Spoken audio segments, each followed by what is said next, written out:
Sementara lubang raksasa menyerupai sinkhole di Pondok Balik, Kecamatan Ketol, Kabupaten Aceh Tengah kian meluas. Pergerakan tanah ini muncul dan berkembang sejak awal tahun 2000-an. Didorong oleh erosi bawah tanah, curah hujan tinggi, lubang melebar hingga lebih dari 30.172 meter persegi atau sekitar 3 hektar. Menara saluran udara, tegangan ekstra tinggi atau sutet bertegangan 150 kV pun roboh akibat pergerakan tanah yang terus berlanjut. Akses jalan utama Kabupaten Aceh Tengah dengan Kabupaten Bener Meriah itu dikhawatirkan mulai mengancam pemukiman warga.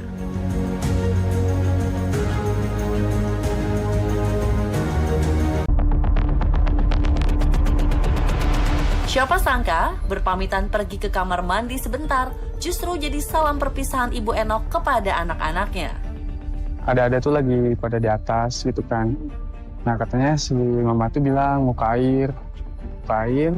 Nah pas 15 menit kata adik saya yang paling gede, udah gak ada, katanya aku gak ada ke atas lagi gitu. Pas di bawah udah gak ada siapa-siapa, udah masuk ke lubang itu.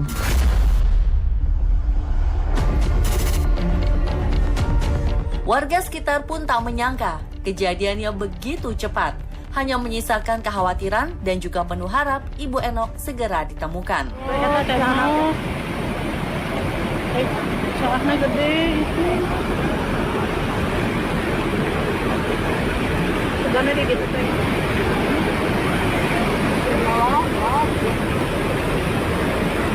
Akhirnya setelah 4 hari pencarian, jasad korban ditemukan oleh tim SAR gabungan di kawasan jembatan BBS Pong, Sungai Citarum.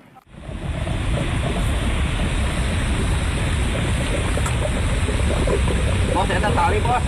Lampu, bang.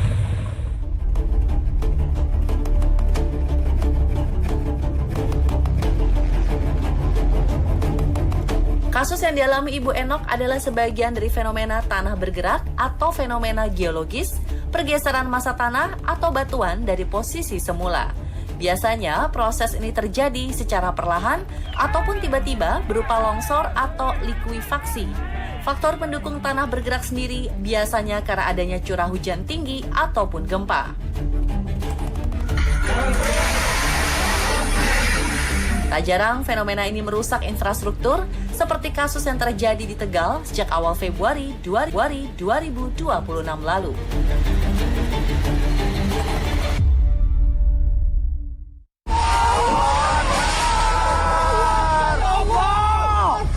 Detik-detik ambruknya pondok pesantren Al-Adalah pun viral di jagat maya.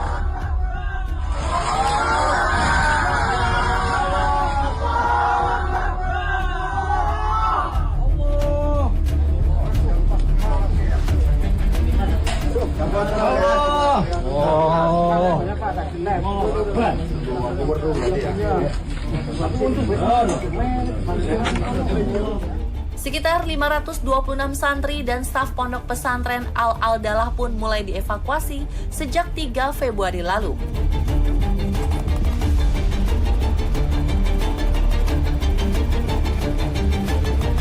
Sejak 2 Februari, pergerakan tanah mulai terlihat di sejumlah titik pemukiman dan lahan warga pasca hujan deras yang mengguyur desa Padasari, Kecamatan Jatinegara, Tegal, Jawa Tengah, awal Februari lalu.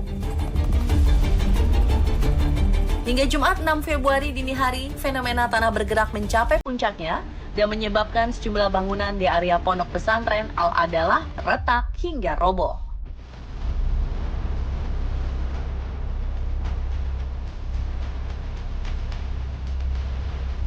Tak hanya kompleks pondok pesantren yang terdampak, sekitar 464 unit rumah mengalami kerusakan dan sekitar 2.453 warga terpaksa mengungsi di 6 titik pengungsian.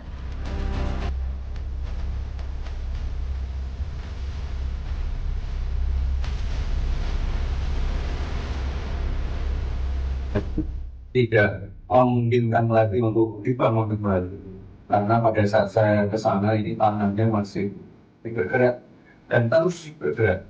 Tadi saya sampaikan di pengungsian yang ada di sana, sekarang prioritasnya adalah keselamatan warga. Akan segera dibangun huntara dan huntap relokasinya nanti di mana nanti yang menjelaskan Pak Gubernur dan Pak Bupati.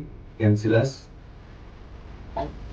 sudah tidak mungkin lagi untuk kembali ke atas.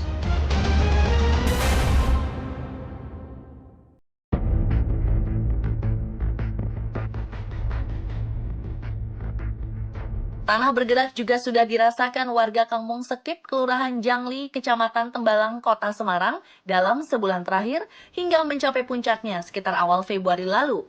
Lagi-lagi tanda-tanda fenomena ini muncul pasca hujan deras 4 Februari lalu. Sedikitnya 10 rumah terdampak seperti retak, bergeser, miring, dengan 5 rumah diantaranya rusak parah hingga tak bisa dihuni.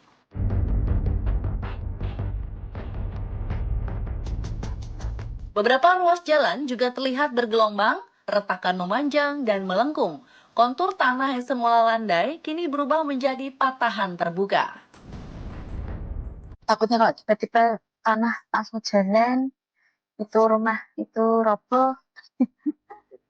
Iya pas tidur, rasanya nggak bisa tidur. Hujan terus tahu-tahu itu depan rumah itu apa jenisnya, itu loh bengkak gitu loh. Ya retak gitu loh lah. Terus terus langsung hujan terus, semakin lama semakin lebar, semakin besar, terus kok terus terjang itu dalam rumah.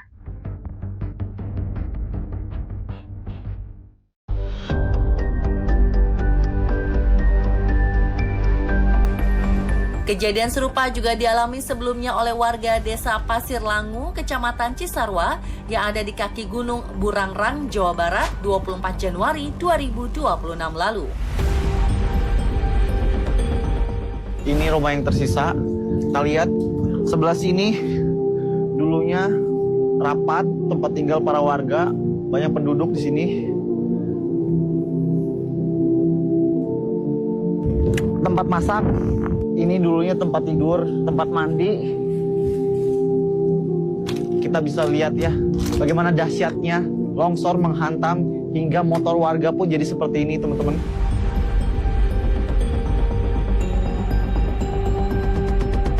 Masih jelas diingatan ya pemirsa, lebih dari 30 rumah terdampak akibat bencana longsor besar yang terjadi di tengah warga tidur terlelap.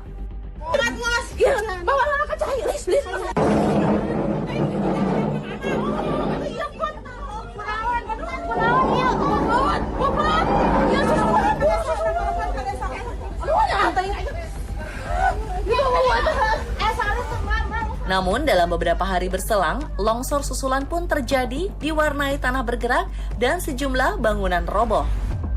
Proses evakuasi pun terhambat karena muncul kecemasan akan bertambahnya korban jika tak sesegera mungkin menyelamatkan diri.